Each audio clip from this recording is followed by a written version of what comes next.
지난주 설교 때 우리가 부모님에 대한 설교 중에서 너무 어머니에 대한 어머니의 은혜를 하나님의 사랑과 이 빗대어서 강조를 하다 보니까 어떤 아버지들이 좀 섭섭했을 것 같아요. 그래서 오늘은 탕자의 비유를 들어서 아버지의 사랑에 대한 이 비유 속에서의 메시지를 찾아보고자 합니다. 제목도 잃었다가 찾았으니 또는 잃었다가 얻었으니. 그래서 배경이 되는 말씀으로 예레미야서 한 부분과 누가복음 잘 알려진 탕자의 비유가 소개되고 있는 누가복음 15장의 이야기를 함께 읽었습니다. 예레미야서에 언급되어 있는 에브라임아 내 자식 에브라임아 내가 너를 얼마나 사랑하였는데, 내 자식 에브라임이 집 나간 자식 돌아오기를 기다리는 부모의 마음처럼 내가 내 창자가 내 자식 에브라임이 돌아오는 날을 생각해보면 내 창자가 막 끓는 것 같다. 이런 말씀을 하나님이 예레미야 예언자를 통해서 이야기하고 있는 내용입니다. 에브라임이 누구입니까? 야곱에게 12아들이 있었죠. 그 12아들 중에서 야곱이 정말 사랑했던, 특별히 더 멋있는 옷을 만들어서 입혔던 자식이 하나 있었습니다. 요셉이었죠. 근데 이 요셉 덕분에 사실은 야곱의 나머지 자식들의 가족이 다 기근을 피해서 살아나게 되죠. 애국으로 가서. 근데 그 마지막에 야곱이 죽기 직전에 축복을 해주는데 자기 자식들에게 요셉의 두 아들을 자기의 양자로 입적을 시켜버립니다. 요셉에게 아들이 둘이 있었죠. 므낫세와 에브라임. 그래서 내가 요셉 너한테 축복을 해주면 12분의 1, n분의 1 하니까 12명 중에 한 명 몫을 축복을 해줄 수밖에 없지만, 내가 너의 두 아들을 내 양자로 드리면 그 두 아들에게 네 두 아들에게 똑같이 축복이 간다. 특히 그 중에서도 내가 네 두 아들 중에 하나를 내가 장자로 삼을 것이다 그랬거든요. 그 장자가 누구냐? 바로 작은 아들 에브라임이었어요. 에브라임. 그래서 하나님이 시키는 대로 야곱이 손을 얹어서 축복을 하는데, 통상 오른쪽에 있는 자식에게 손이 얹어지고 큰아들에게, 그 다음 작은 자식에게 왼손이 옮겨지는데, 웬일인지 야곱이 죽을 때 운명할 때 유언을 하는데 어떻게 했습니까? 이렇게 했죠. 그래서 요셉이 그걸 말리려고 했습니다. 아버지 이쪽에 있는 애가 큰아들이고 이쪽에 작은아들이에요. 손 바꿔야 됩니다. 그러니까 야곱이 뭐라고 그랬습니까? 내가 안다. 그렇지만 하나님이 시킨다 이렇게. 그래서 에브라임에게 장자의 축복을 줍니다. 훗날 이스라엘이 야곱을 거쳐서 나중에 이제 왕족 국가가 되죠. 사울에게 시작된 왕족 국가가 다윗으로 해서 커지고, 그 후에 솔로몬에 의해서 더 커지고 탄탄해집니다. 그러니까 솔로몬 다음 때에 가서 이 나라가 쪼개집니다. 두 개 지파, 베냐민 지파와 유다 지파가 그대로 남고 10개 지파가 떨어져 나가서 따로 살림을 차리죠. 다른 나라가 됩니다. 그것이 바로 북이스라엘인데, 이 북이스라엘이 남유다로부터 독립해가지고 따로 나라를 만들 때 주도적인 역할을 한 지파가 누구냐? 바로 에브라임 지파입니다. 그래서 북이스라엘을 다른 말로, 다른 별명으로 에브라임이라고도 합니다. 남유다, 북이스라엘 또는 북에브라임. 그만큼 에브라임 지파가 굉장히 세가 컸고, 그 다음에 주도적인 역할을 했음을 역사에서 증명하고 있습니다. 그런데 그 북이스라엘이 아수르에 망합니다. 잡혀갑니다. 끌려갑니다. 그 망조가 된 그 상황을 내다보고 또 경험을 하면서 예레미야 예언자가 하나님의 심정이 돼가지고 이렇게 끝나는 게 아니다. 이것이 끝이 아니다. 내가 반드시 너희들이 무엇 때문에 하나님 앞에 이렇게 크게 당하고 심판을 받고 다시 하나님 앞에 내가 왜 하나님 앞에 큰 고난을 당하게 되었는지를 알게 될 때, 깨닫게 될 때 너희가 돌아올 것이다. 또 돌아오는 너희를 내가 집 나간 자식을 기다렸다가 그 돌아오는 자식을 보고 기뻐하는 아버지의 심정, 내 창자가 막 덜끓는 것 같은 심정으로 내가 너희를 맨발로 끼워 나가서 맞이하리라. 요 장면이 에레미야서에 나와 있는데, 이 에레미야 예언자의 이 말이 어쩌면 이렇게 누가복음 15장에 탕자의 비유에서 소개되는 아버지의 모습과 그대로 클로징 되고 있습니까? 똑같이. 그것은 하나님이 구약시대 때는 이스라엘을 들어서 내가 너의 하나님이 되고 너희는 나의 백성이 되리라 라고 말했던 그 모두가 그 양식이 신약 예수님 이후로는 우리에게 향하신 말씀이라는 것이죠. 하나님은 지금도 우리가 하나님의 뜻대로 살지 못하고 하나님 원하는 분량에 미치지 못하는 삶을 산다 할지라도 우리가 하나님을 향해서 내가 아버지께로 돌아가기를 원합니다.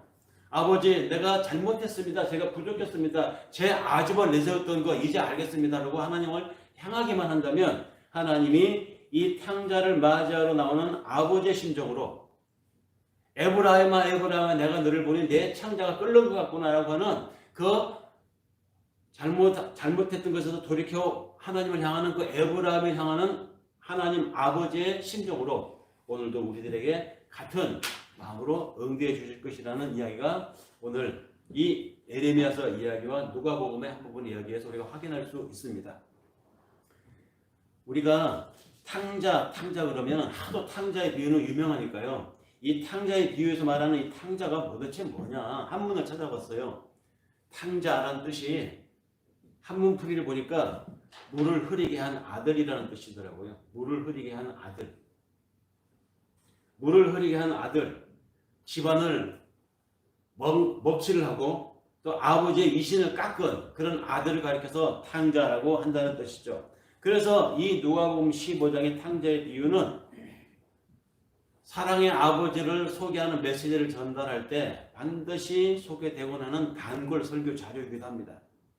뿐만 아니라 교회 바깥에서도 문학 작품 속에서나 또는 수많은 음악가들이나 수많은 화가들이 이 탕자의 비유를 그림으로 많이 그려냈던 것을 역사 속에서 우리가 확인해 볼 수 있습니다.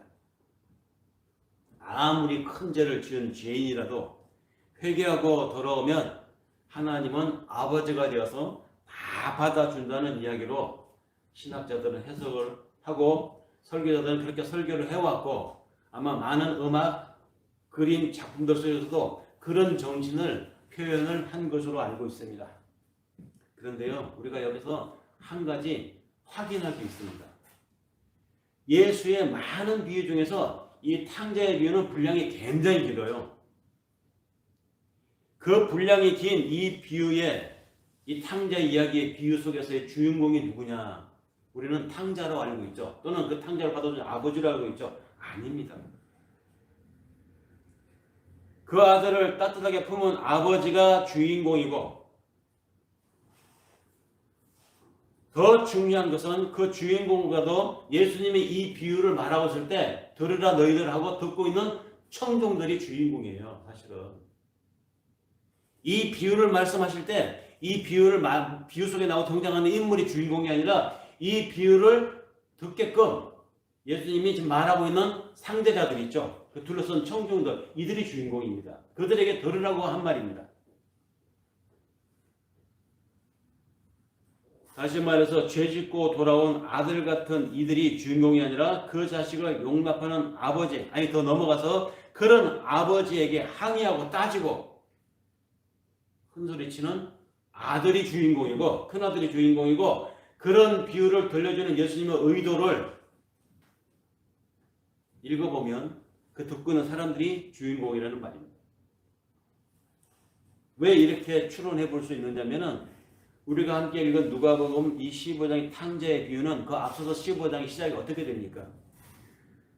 이렇게 시작됩니다. 모든 세리와 죄인들이 말씀을 들으러 가까이 나오니 바리새인과 서기관들이 수군거려 이르되 이 사람이 죄인을 영접하고 음식을 같이 먹는구나 하고 수군거렸다고 이야기가 시작됩니다. 그렇게 수군거리는 사람들은 예수의 그 처신이 못마땅했었습니다.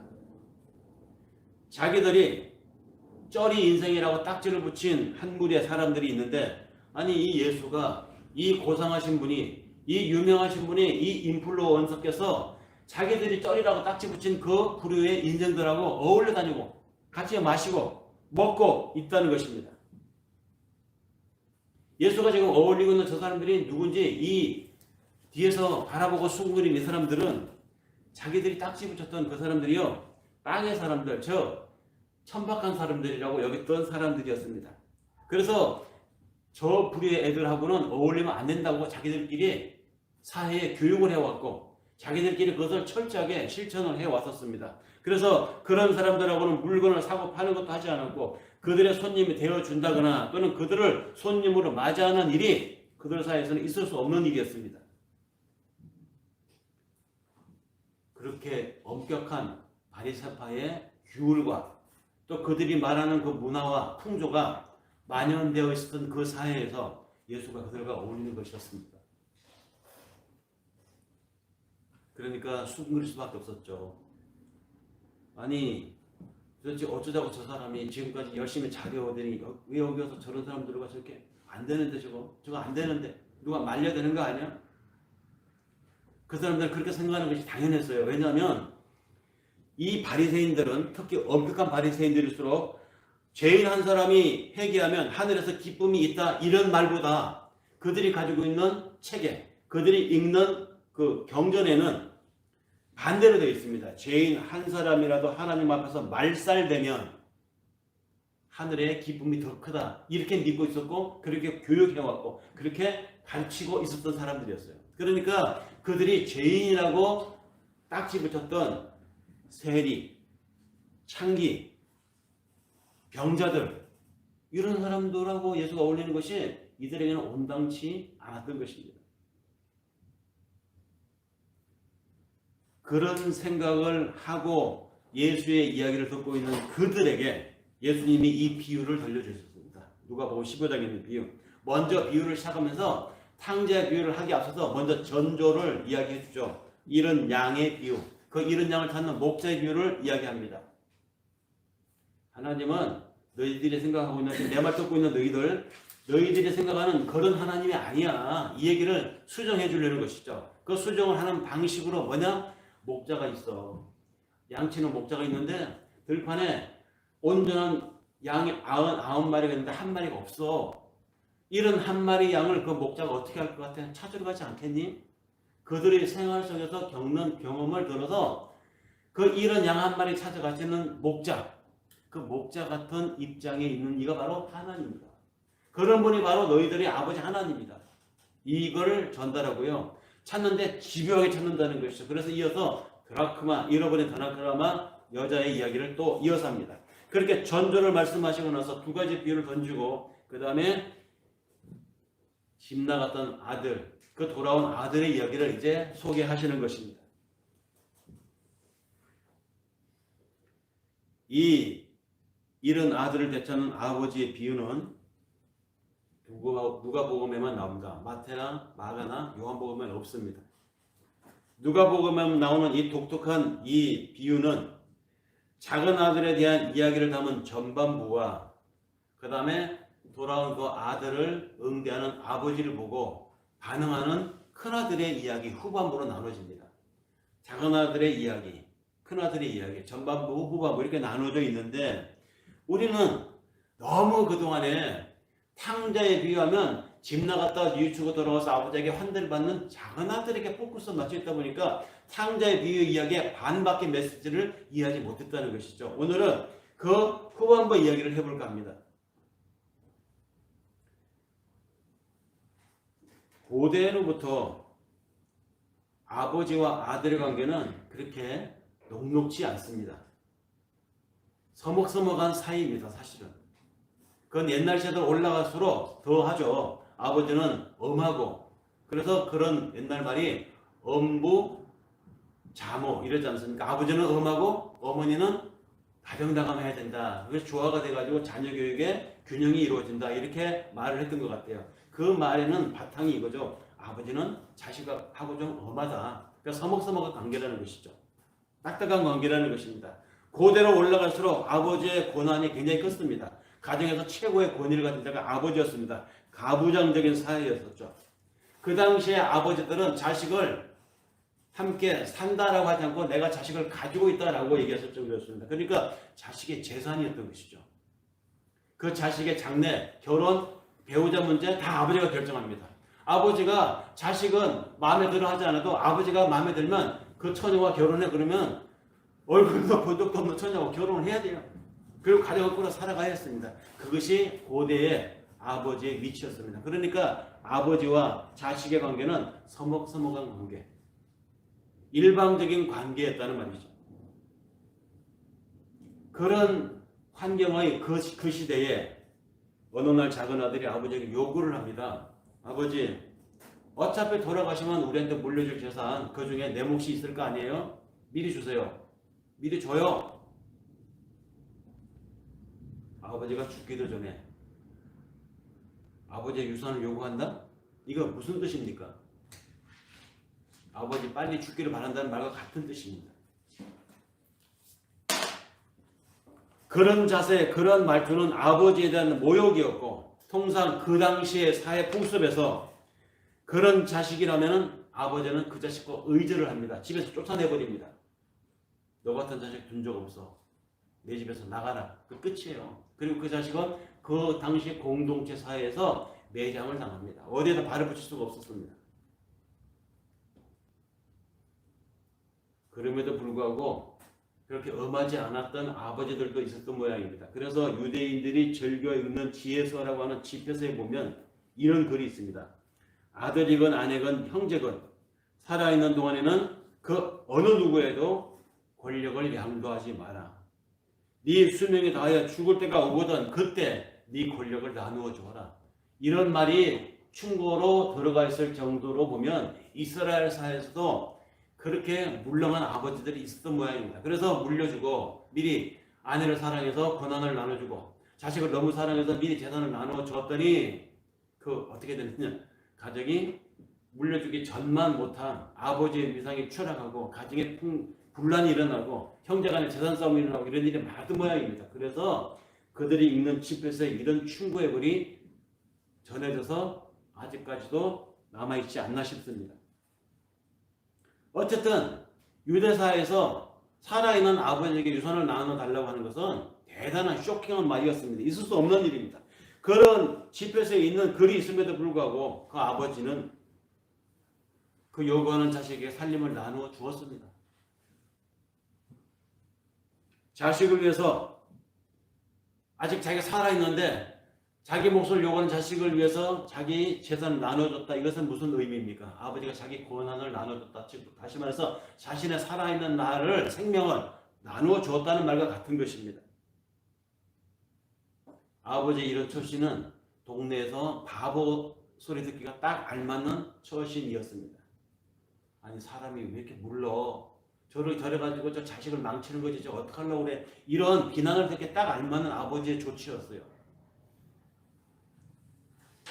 어쨌든 그렇게 해서 아버지에게 재산을 띄어서 나간 자식은 나가서 자기가 원하는 대로 사업도 해보고 자기가 원하는 대로 일도 펼쳐보고 자기가 하고 싶은 일을 다 해봤습니다. 살고 싶은 대로 살았던 것이죠. 그런데 뜻대로 되지 않았습니다. 잘 될 줄 알았던 계획은 계획대로 잘 되지 않았고요.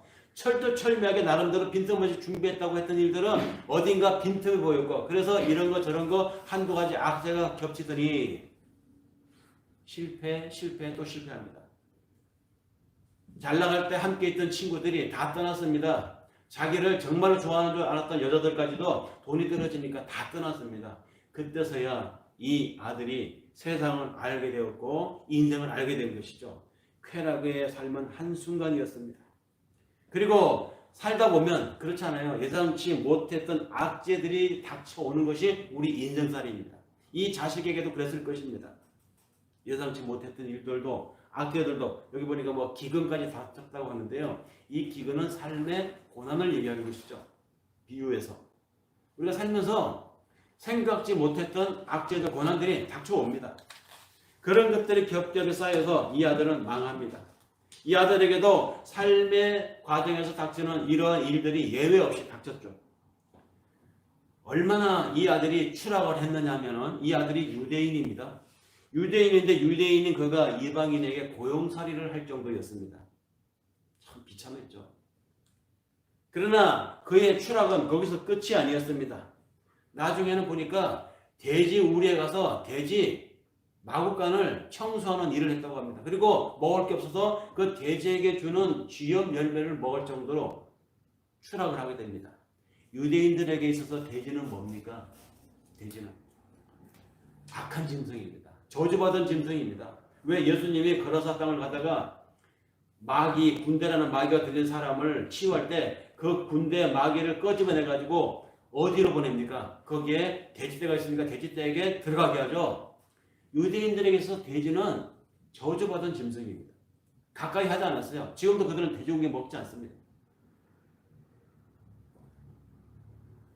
그래서 이 아들의 추락은 돼지를 치게 되었다. 이 말은 그가 돼지를 마다하지 못할 정황까지 삶이 추락이 되었다는 것입니다. 다시 말해서 하나님을 믿는 유대인의 신분까지 버렸다는 이야기입니다. 배교를 했다는 얘기입니다. 레위기서 11장 7절 8절에 보면 이런 동물의 고기는 돼지를 말합니다. 먹지 못할 뿐만 아니라 그 죽음에 닿아서도 안 된다. 돼지 시체 손에 닿아도 안 된다라고 할 정도로 유대인들은 돼지에 대해서 굉장히 엄격하게 접촉을 금했고 취급하지 않았는데 그 돼지를 칠 정도로 이 유대인 아들이 신세가 지금 추락을 했다는 말입니다.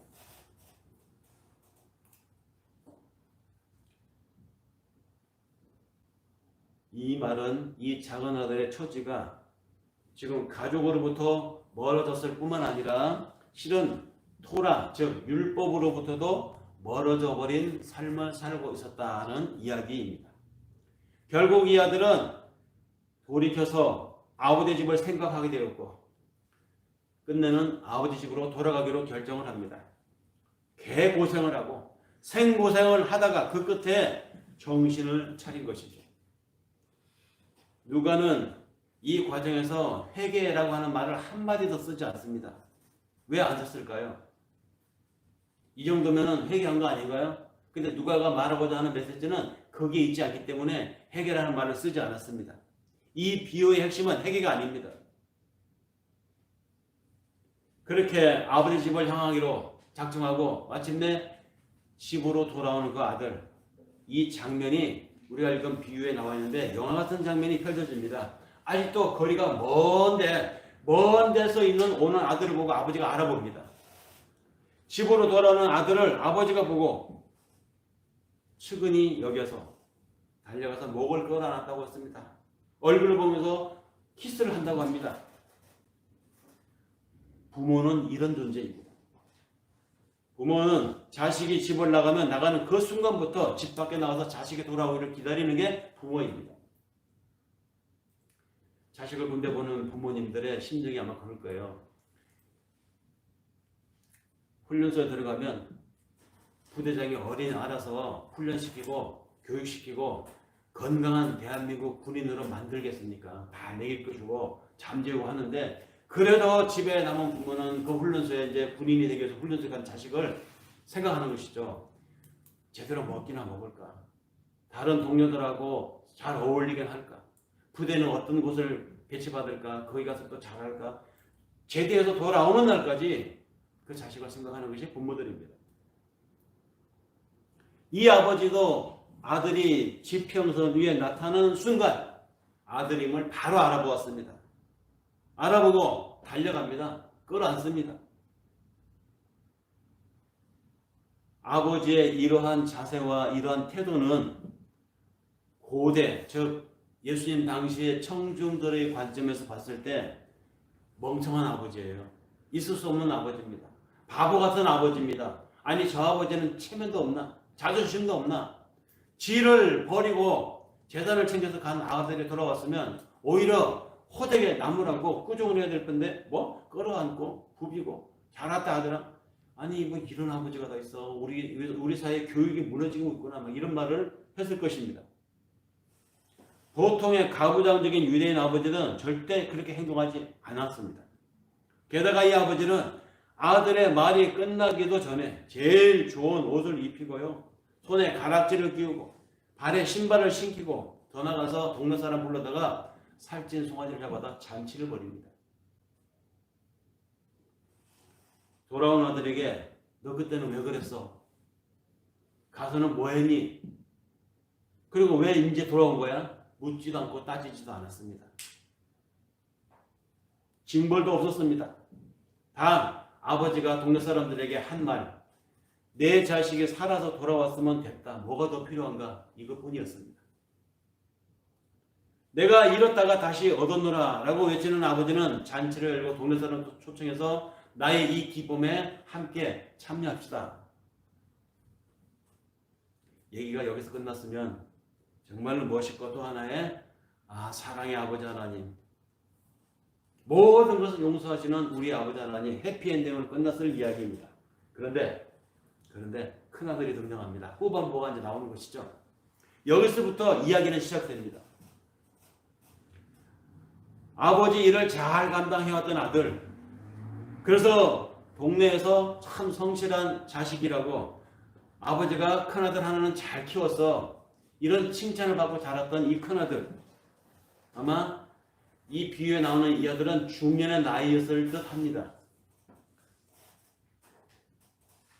작은 아들이 돌아왔던 그날도 이 큰아들은 소처럼 일만 해왔기 때문에 집안에서 무슨 일이 벌어졌는지도 모르고 밭에서 일을 마치고 돌아와 보니까 이 상황을 알게 된 것이죠. 그날도 이 사람은 나가서 일을 했다는 것입니다.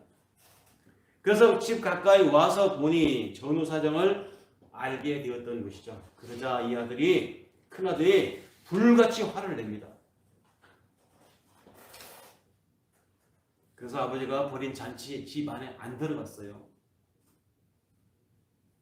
자기가 그 잔치에 참여하지 않고 집 안에 들어가지 않음으로써 아버지의 이 결정과 처해에 대해서 나는 이렇게 동의할 수 없습니다. 자기의 불만을 그렇게 표시하였습니다.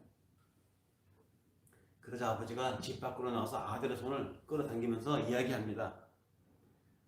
가부장적인 사회에서 이거 있을 수 없는 장면입니다. 아버지가 이렇게 했다면 무조건 옳다고 따라야 되는데 아버지가 한 일에 대해서 아들이 부당하다고, 있을 수 없다고, 동의할 수 없다고 버팅기고 아버지가 벌인 일에 참여하지 않는다. 고대 가부장적인 사회에서는 있을 수 없는 일입니다. 어쩌면 아버지의 굴욕입니다. 굴욕.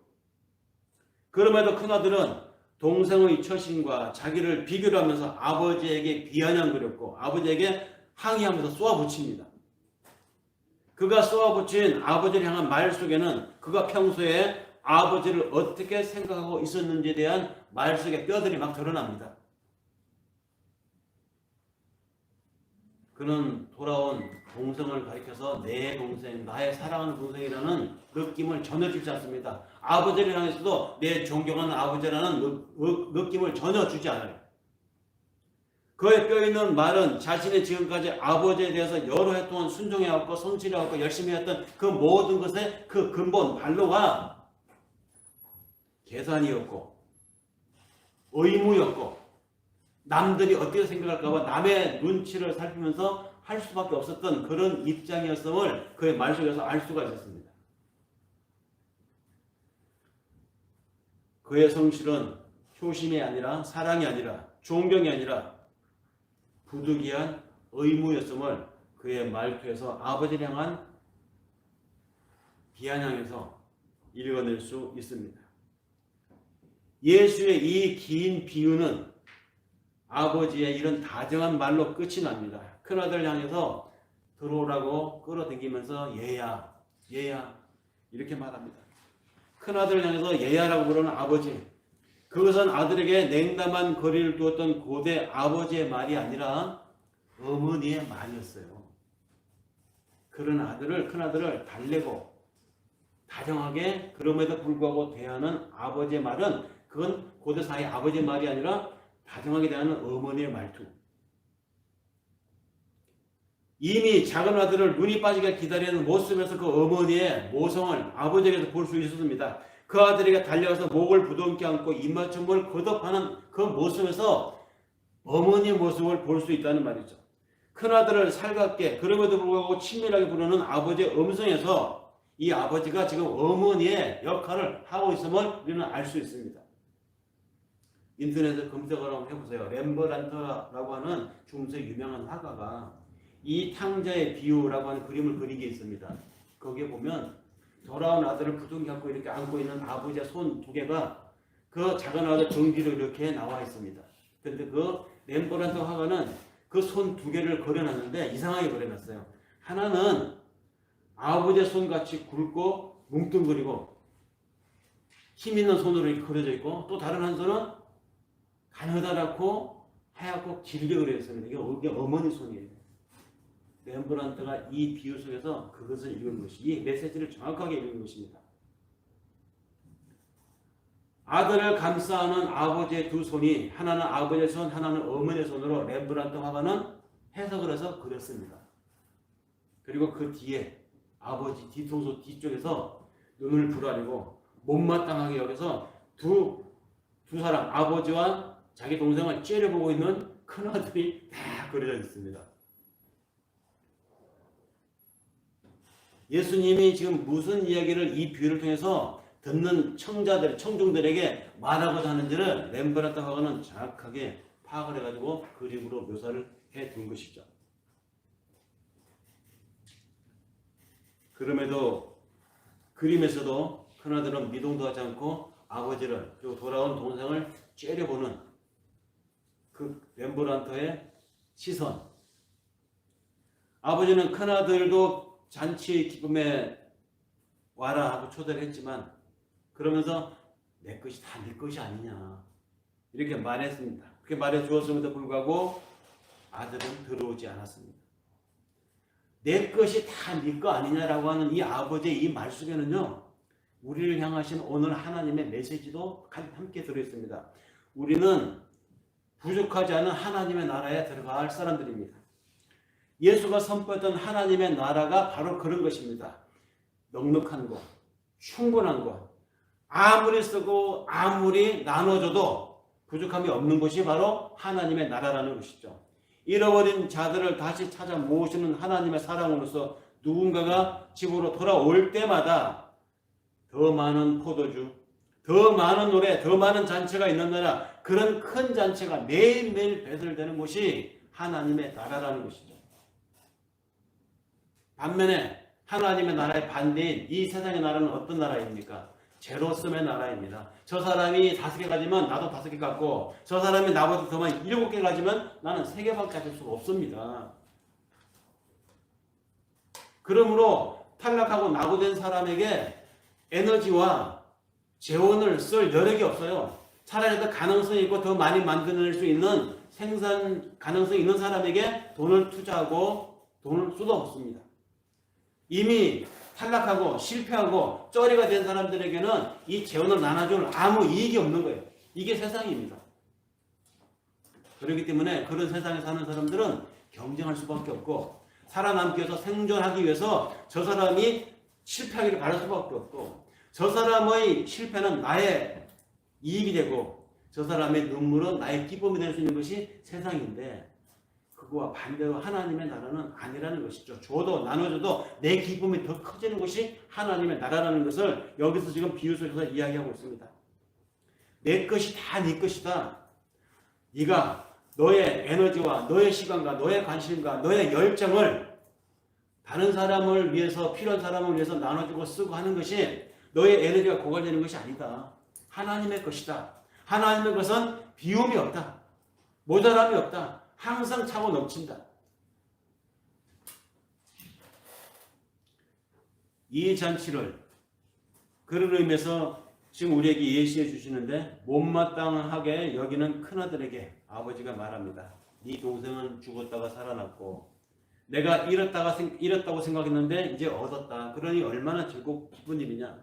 그러니 이런 기쁨, 이 잔치에 참여하는 것이 마땅하다. 이렇게 말하시는데도 불구하고 이 아들이, 큰아들이 그 아버지의 잔치에 참여했을까요? 안 했을까요? 모릅니다. 비유에서는 그 여부를 이야기해 주지 않습니다. 다만 아직도 거리가 먼데 아버지가 그를 보고 측은히 여겨 달려가 목을 안고 입을 맞추고 울었다고 하는 이 부분은 유사한 부분을 우리가 구약에서 읽은 에브라임을 향하신 하나님의 뉘우치고 돌아오는 그 에브라임을 향한 하나님의 심정, 그를 위하여 내 창자가 들끓으니 내가 반드시 그를 불쌍히 여기리라라는 마음에서 오늘 우리를 향하신 하나님의 마음을 동시에 함께 읽을 수 있다는 것이죠. 불쌍히 여기는 마음, 이것을 우리는 긍휼이라고 합니다. 이 긍휼이라고 하는 이 불쌍히 여기는 이 마음은 하늘 아버지의 본성입니다. 하나님의 다른 이름은 긍휼이다라고 할 만큼 하나님은 우리를 긍휼히 여기시는 아버지입니다. 모든 부모는 자식이 뉘우치지 않아도 이미 그 자식을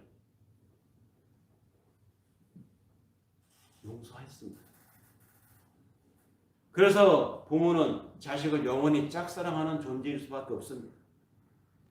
하나님도 그런 분입니다. 하나님은 우리가 당신의 뜻대로 살지 못하고, 하나님은 여전히 우리가 내 소망, 내 욕심과 내 욕망을 따라서 잠시 하나님에게 눈을 가리고 잠시 하나님에게 떠나서 내 욕심을 추구하는 삶을 살지라도 그때도 등을 보였던 우리에게 하나님은 한결같이 지금도 기다리고 계신다는 것이죠.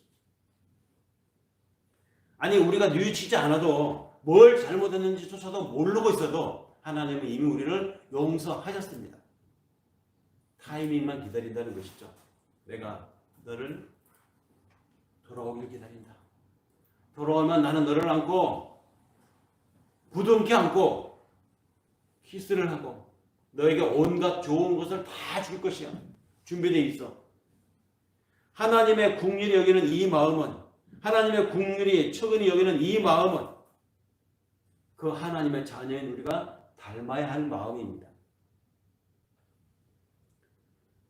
오늘 우리들이 가정들이 갈등이 여전하고 오늘 우리가 살아가는 이 사회 공동체가 여전히 분열이 치유되지 못하고 더 증폭되고 있는 이유가 어디에 있습니까?